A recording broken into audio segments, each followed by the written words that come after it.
On today's show, I'm going to ask our friend David Goa the historical reason why churches did not pay tax.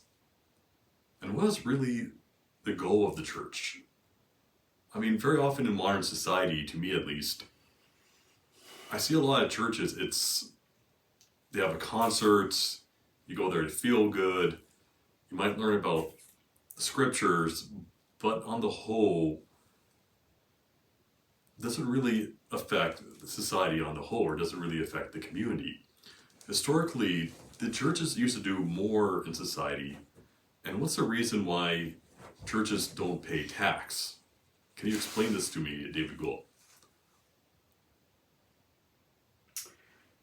Well, the standard current explanation is that the state understands the church to be engaged in social services.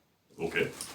In what historically would be called the works of mercy or charitable work.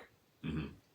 And so the standard explanation would be that because the church does that, and the state values that, this church as an institution is not taxed. And also, as you well know, when you contribute to the church, that becomes a tax exemption. Mm-hmm. So, in a sense, not only is the church not taxed, but if you contribute to the church, you reduce your taxes. Mm-hmm. It is odd to me that within many churches, when they go to raise money, they will often speak about how you are supposed to give 10% to the church. Mm-hmm. But of course, if you read the scripture, it says 10% to the poor. It is about making that contribution yourself directly. But, many churches are also self-interested and they play a double game here.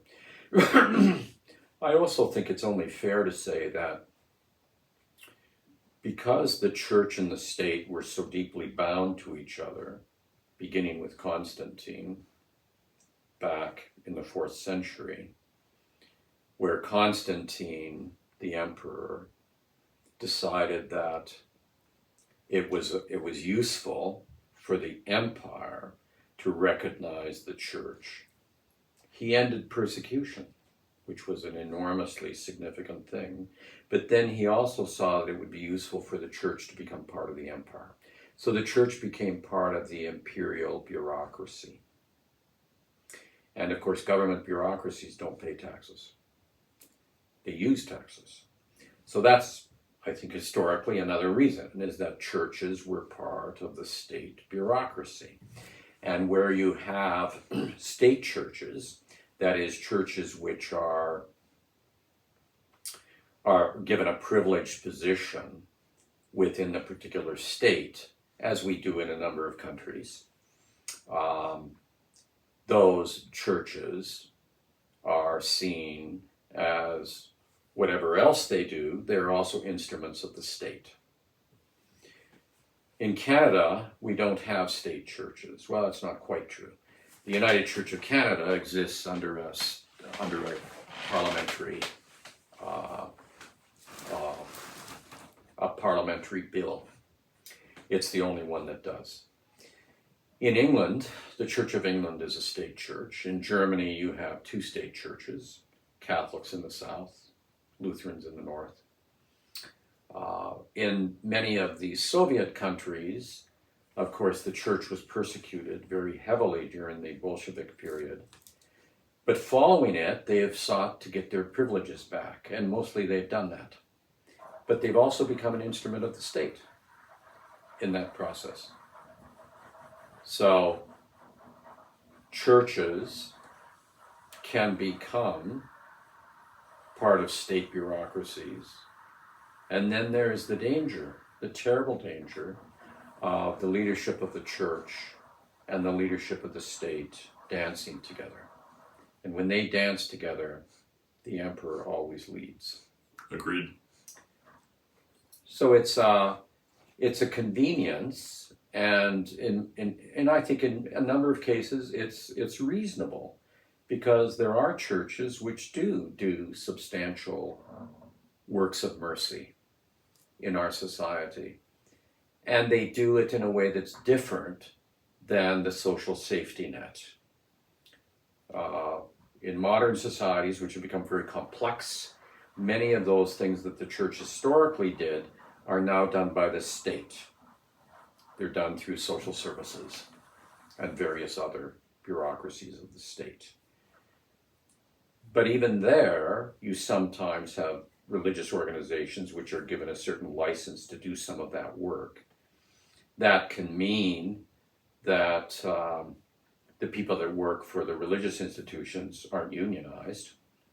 Sometimes governments think that's valuable. But it can also mean they have the chance to do things a little differently. And it's doing the things differently that I think is really good about that. Religious organizations that participate in social services have a chance to experiment with better ways, or with a variety of ways of providing those services.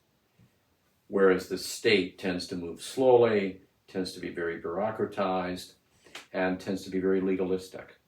So in the area, for example, of social services with the poor, I think religious organizations have a chance to have relationships with the poor, which are not simply professional, but relationships which help build confidence and what have you. And where that occurs, I think it's a really good thing.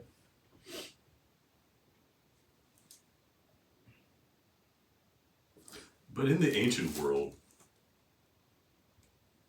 so I mean, in the ancient world, like, let's say in the Middle Ages, so would you, simplified, was the church your source of welfare?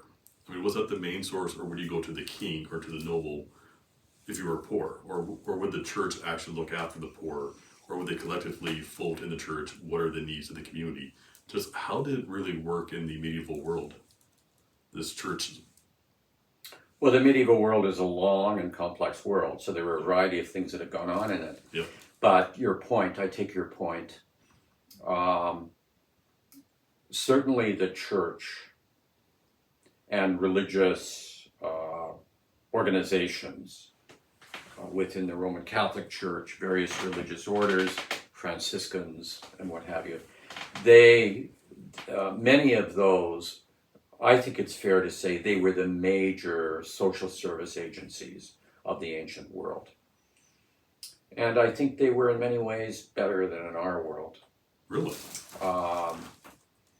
Well, because hospitality was so much more concrete. Okay. You know, if somebody was wandering and poor and knocked on a monastery door or a religious hospice, I mean, they'd be given not only a bed, but they'd be given some kind of relationships in all likelihood. Now, some of this can be abused and some of it doesn't work well, but the way in which our society works is solely in terms of money and almost solely in terms of monitoring the use of that money.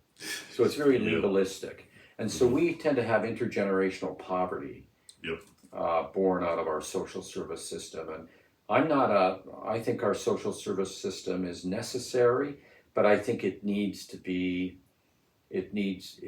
work in much more effective ways. So we can think of somebody like St. Basil the Great in Caesarea, you know, the great founder of Eastern monasticism. In Caesarea, which is modern day Kayseri in Turkey, we had what was called the city of Basel. Mm-hmm. This was a monastery initially, but it also developed a hospital. It developed a maternity hospital. It developed a place for the care of orphans, and a place for the poor, the hospitality to the poor and to pilgrims.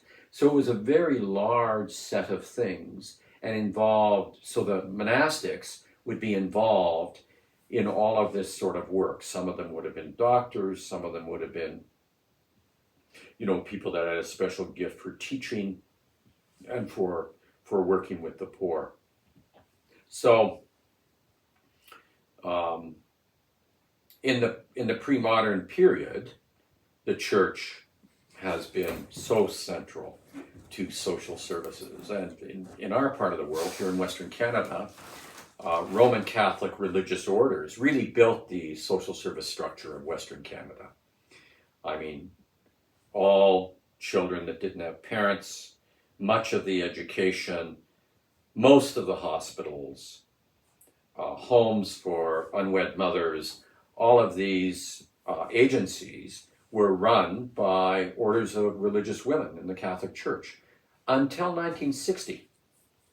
And there was a big change then as government began to take over some of these responsibilities. But prior to that, it was the Catholics did the heavy lifting here. The United Church did some, Lutherans did a little bit, a few other organizations did a bit too. But until very recently, 1960 is nothing when you think of the sweep of human history. All of those services were really provided by religious institutions. In some way, I would say that a movement like the social gospel movement, there is a Catholic equivalent to it, but the social gospel movement was born out of Protestantism, that movement, it challenged the notion of charity and only administering charity. Because typically, prior to our current time, religious institutions were involved in charity, and that's why they got a tax deduction. So they would do these things as acts of mercy and love without charge.